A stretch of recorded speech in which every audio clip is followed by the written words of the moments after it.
예, 이런 상황에서 파업만큼은 피해야겠습니다만 지금 상황이 그렇게 간단치가 않습니다. 2년 가까이 이어온 코로나 사태로 의료진의 필요도가 극에 달해 정부의 설득이 잘 먹히지 않고 있는 상황입니다. 만약 노조가 파업에 들어간다면 어떤 문제가 생기게 되는지 지금부터 따져보겠습니다. 자, 윤슬기 기자, 지금 사진 한 장 준비해 왔는데 이게 언제 찍은 사진입니까? 네, 폭염이 한창이던 지난달 서울의 한 선별 진료소인데요. 한 의료진이 찬바람을 쐬려고 얼굴을 냉풍기 입구에 갖다 댔습니다. 방호복은 찬 공기가 들어가 불룩해졌죠.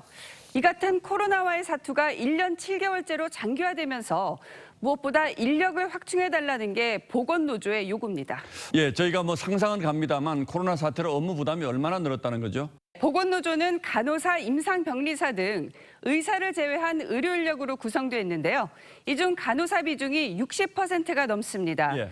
노조에 따르면 코로나 환자 1명을 간호하는 게 일반 환자 2~3명을 간호하는 것과 업무량이 비슷하다고 합니다. 코로나 환자의 경우 일반 간호에다 식사, 청소, 배변, 택배 심부름까지 해야 된다는 거죠. 그래서 노조는 인력 확충을 요구하지만 정부는 재정 등을 이유로 현재로서는 어렵다는 입장이죠.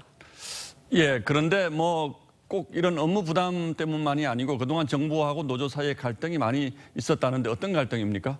네, 우선 노조는 정부가 약속을 지키지 않았다고 주장하며 그 근거로 지난해 9월 문재인 대통령의 SNS 글을 제시했습니다.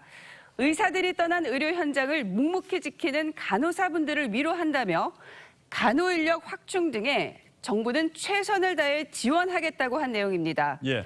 노조는 정부를 지금까지 믿고 기다렸지만 달라진 건 없고 더 이상 사명감으로 버틸 수 없다고 선언했죠. 하지만 이 같은 명분으로 총파업을 강행하려는 데 비판의 목소리도 매우 큰데요. 들어보시죠. 당장 죽고 사는 문제가 걸려있는 코로나 환자를 두고 파업을 하겠다. 모든 걸 떠나서 국민들한테 큰 비난을 예, 그럼에도 불구하고 의료 인력들의 고충도 그만큼 크다는 뜻인데 만약에 이 상태에서 파업에 들어가게 되면 어떤 문제가 생길까요? 네, 노조는 총파업에 조합원 4만여 명이 참여할 것이라고 했습니다. 이로써 숙련된 의료진이 현장을 떠날 경우 당장 선별진료소 운영과 중증 환자 치료, 백신 접종에 혼선이 빚어질 가능성도 있습니다. 이 중에서도 전문가들이 특히 의료 공백을 우려하는 게 중증 환자 치료인데요. 그 이유가 뭔지 들어보시죠.